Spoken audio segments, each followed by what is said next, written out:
হুজুর, আমি আমার জীবনে 9টা মেয়েকে বাড়ি থেকে পালিয়ে নিয়ে এসে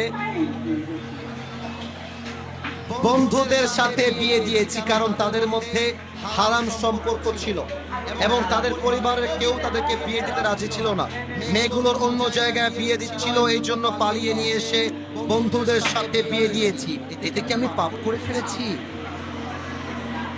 আচ্ছা, রাগ করবা না, এটা আপনাদের আচ্ছা যুবকরা দিয়েছে। মহান ব্যক্তি মনে হয় এখানে উপস্থিত রয়েছেন। আমি তাকে বলবো, যাকে পছন্দ তাকেই আমাদেরকে বিয়ে করতে হবে যুবক ভাই। তবে খেয়াল করবা, কার মেয়ে নিয়ে আসছো সাবধানে নিয়ে আসবা। ভুলে ভালে ভিন্ন মেয়ে তুলতে গেলে কিন্তু তোমার পেটের চামড়া একটাও থাকবে না। তবে আমার যেটা মনে হয়, পালিয়ে বিয়ে করাটাকে আমি সাপোর্ট করি না, ইসলামও সাপোর্ট করে না। তবে যারা পালিয়ে বিয়ে করে, এরা সাদে সাদে পালিয়ে বিয়ে করে না। আরে দেয়ালে পিঠ ঠেকলে মানুষ পালিয়ে বিয়ে করতে বাধ্য হয়। আমার তো মনে হয় যুবকের বাপ যদি যুবককে রাইট টাইমে বিয়ে দিয়ে দেয়, আরে পালিয়ে বিয়ে করবে কেন? ধুমধাম করে সবার সামনে বিয়ে হবে। এখন দেখা যায় যুবকটা বিয়ে করতে চায়, বাপ বলে তুই তোর নিজের পায়ে দাঁড়িয়ে তারপরে বিয়ে করবি।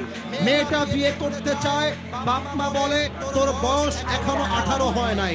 আমি দর্শনার কাছে প্রশ্ন রাখতে চাই, 18 বছরের আগে যদি একজন মেয়ে বিয়ে করতে না পারে, 16 বছরের মেয়ে টিকটকে নেচে বেড়ায়, এই আইনটা কোথায় থেকে আসবে যুবক ভাড়া বলো আমাকে? 16 বছরের মেয়ে টিকটকে নাচতে পারবে, পার্কে গিয়ে প্রেম করতে পারবে, হোটেলে গিয়ে বয়ফ্রেন্ড নিয়ে নষ্টামি করতে পারবে, হালাল ভাবে বিয়ে করতে পারবে না। এটা প্রমাণ হয়ে যাচ্ছে।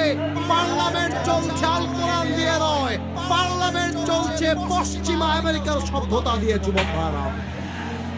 আল্লাহ যুবকদেরকে হালাল ভাবে বিয়ে করার তৌফিক দান করুন সবাই, আমিন।